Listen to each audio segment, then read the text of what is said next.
this week's Parsha, the Jews are finally settling in the desert. They've built the Mishkan.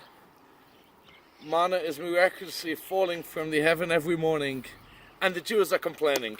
We want real food. We remember back in the days in Egypt, we had watermelons, we had real food. I don't know if they mentioned pizza, but they said we had food. What's this manna?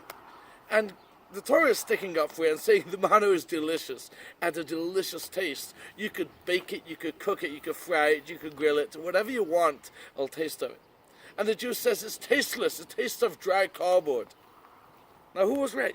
The Torah says it tasted delicious. How could they say it was tasteless and just taste of cardboard? You know, they were right. You know why? Because the Talmud teaches us that it didn't taste much unless you really thought of something. Now whatever you thought of, that's what it tasted of.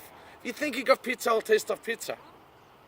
You know, when the mother said, children, I want you to think of salad and string beans. And they say, Mom, we're thinking of pizza and French fries. Whatever you think of, it tasted of. But if you don't think of anything, and you're just eating it in a bad mood, because, this is dry old manna, it was just tasted like cardboard. So, what's the problem? Why did they have to complain? Why didn't they just think of a delicious steak? The answer is it's so much harder to put yourself in a positive mode and think greatly than just to complain and say, oh, come on, this is old, boring, dry food. Aren't we the same? We know very well if you think positive and you say, what an awesome day, then life is great.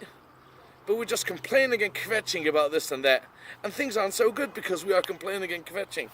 And the Torah says, you want the manna to taste delicious? You want the manna to have this great taste? Think positive. Sit down by your plate and say, wow, this is the most unbelievable juicy fruit. This is a delicious steak. And it'll taste exactly that. And the Jews were complaining because they just couldn't put themselves in that mode.